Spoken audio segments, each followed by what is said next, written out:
Pasukan pertahanan udara Rusia menembak jatuh 145 kendaraan udara tak berawak Ukraina dan 22 roket selama 24 jam terakhir.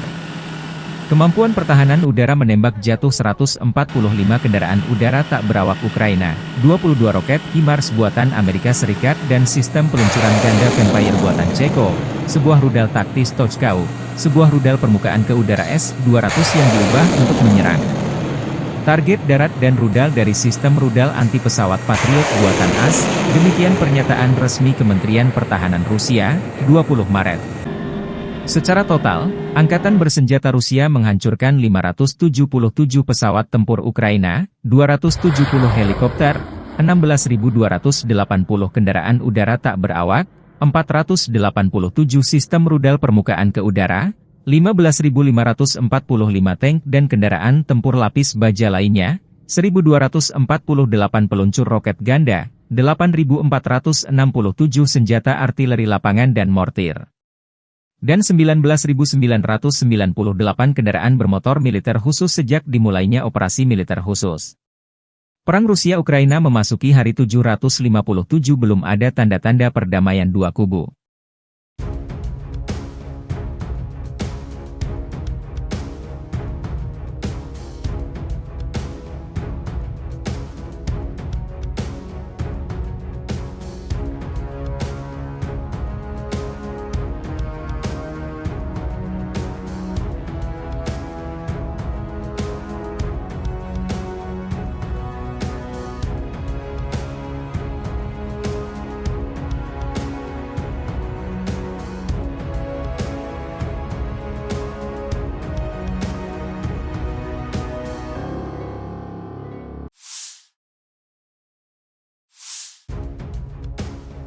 Angkatan Bersenjata Ukraina 21 Maret, mencatat 70 kontak senjata terjadi dalam 24 jam terakhir.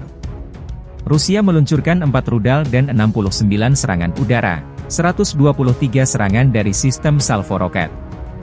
Rusia melancarkan serangan rudal besar-besaran ke Ukraina. Menurut data awal, menggunakan 8 rudal jelajah dan 3 rudal balistik. Semua rudal dihancurkan oleh kekuatan dan sarana pertahanan udara Ukraina. Di arah Bakhmut, pasukan Ukraina menghalau 5 serangan musuh di wilayah pemukiman Bohdanivka, Ivanovske, dan Klishchiivka di wilayah Donetsk. Di arah Avdiivka, prajurit Ukraina menghalau 14 serangan musuh di wilayah pemukiman Berdichi, Semenivka, Tonenke, Pervomaiske, Netailove, Nevelske di wilayah Donetsk. Di arah Novopavlivki, pasukan pertahanan Ukraina terus menahan musuh di wilayah Krasnohorivka, Georgiivka, Novomihailivka, Vodiane, dan Urosaine, di mana musuh, dengan dukungan penerbangan mencoba 24 kali untuk menerobos pertahanan Ukraina. Angkatan Udara Ukraina menyerang 10 daerah terkonsentrasinya personel, senjata, dan perlengkapan militer Rusia. Unit pasukan misil menimbulkan kerusakan pada titik kendali, 3 area konsentrasi personel, dan 1 alat pertahanan udara musuh. Staf Umum Angkatan Bersenjata Ukraina 21 Maret, melansir Rusia kehilangan total 433.840 tentara di Ukraina sejak awal invasi besar-besaran 24 Februari 2022. Jumlah ini termasuk 750 korban yang diderita pasukan Rusia dalam sehari terakhir.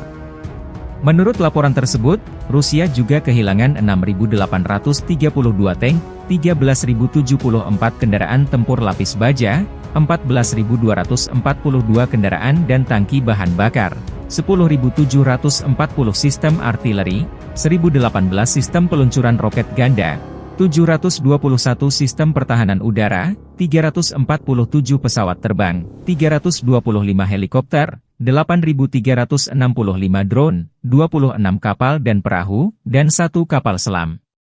Konflik Rusia-Ukraina memasuki tahun ketiga belum ada tanda-tanda perdamaian.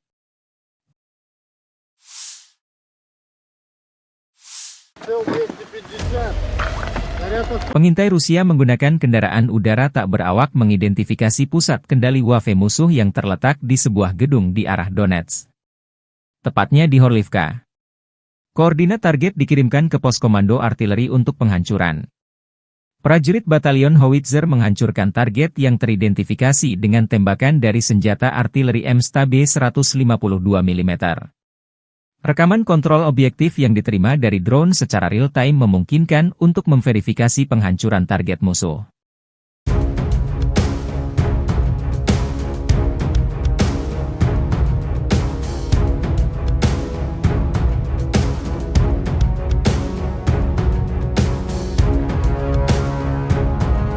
Video lain, kelompok penyerang penerbangan Angkatan Darat dari pasukan Dirgantara menyerang titik kuat dan konsentrasi tenaga musuh di arah Kupiansk.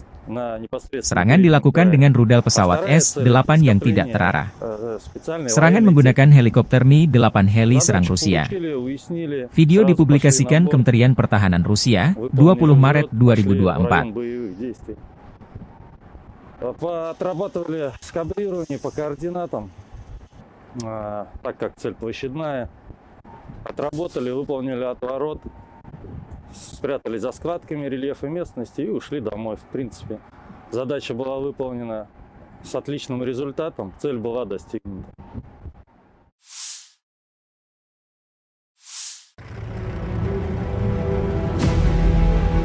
Kru peluncur roket ganda MLRS Smerch Rusia menghancurkan kru artileri tentara Ukraina di wilayah perbatasan wilayah Belgorod. Video dipublikasikan Kementerian Pertahanan Rusia, 21 Maret. Radar pengintai menerima koordinat musuh yang bergerak dengan beberapa sistem peluncuran roket serta artileri buatan asing di wilayah perbatasan wilayah Belgorod. Setelah itu koordinat sasaran ditentukan dengan cermat. Selebihnya, kru MLRS Smerch menuntaskan tugasnya.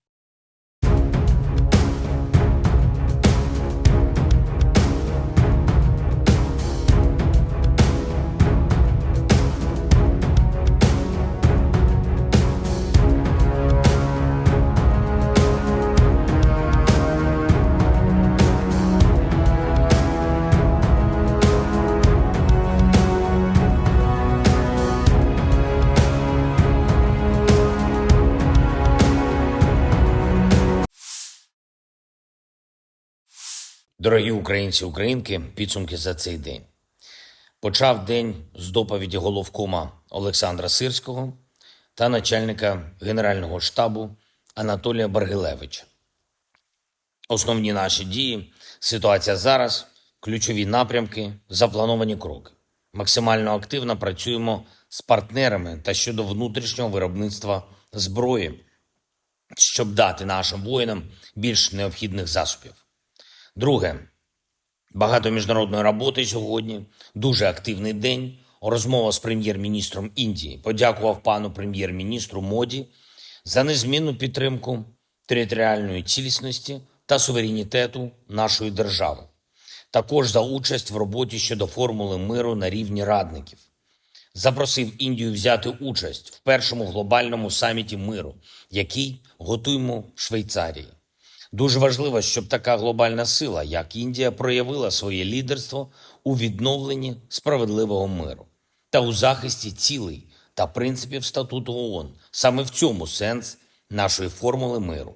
Звичайно, обговорили з паном прем'єр-міністром Індії двосторонні відносини. Сьогодні ж провів кілька міжнародних зустрічей у Києві. Вдень зустрівся із міністром оборони Нідерландів. Дуже предметна і хороша розмова. Ключове – це захист наших міст та сіл, це ППО для України, реальний порятунок наших людей від російського терору.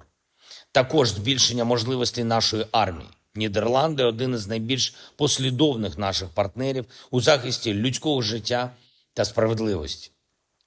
Ввечері провів зустріч із Джейком Саліваном, радником президента Сполучених Штатів з питань національної безпеки. Теж дуже змістовна, цілком конкретна розмова.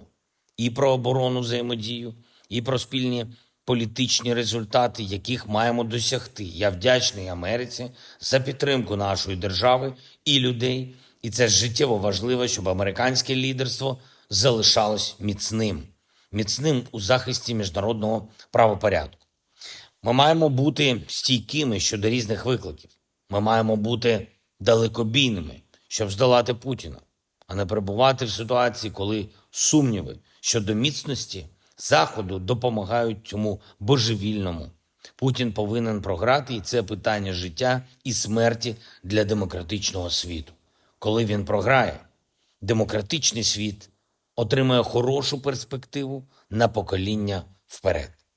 Сьогодні я взяв участь у саміті за демократію, і це вже втретє відбувається такий формат.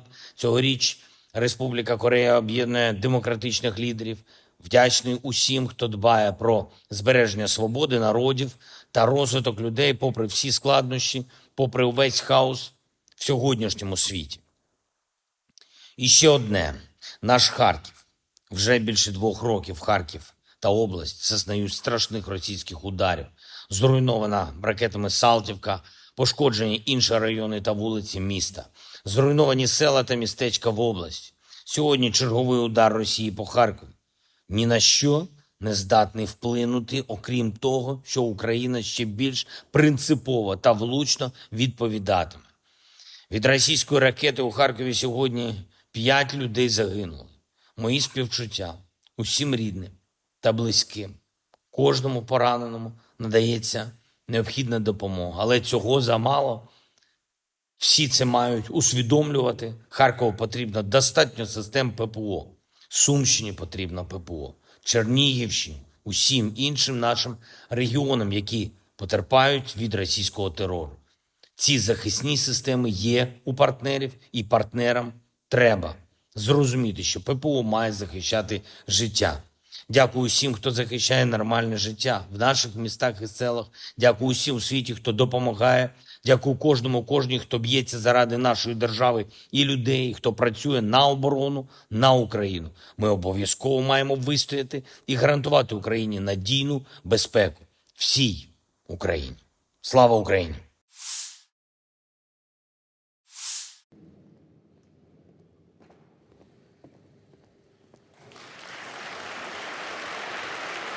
Спасибо. Благодарю вас. Садитесь, пожалуйста. Спасибо. Спасибо большое. Пожалуйста. Спасибо. Прошу вас.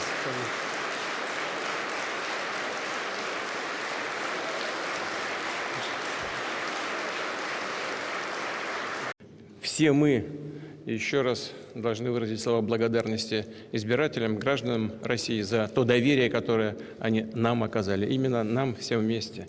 Потому что и я, и вы излагали нашу общую программу развития страны. Download Tribun X sekarang. Menghadirkan lokal menjadi Indonesia.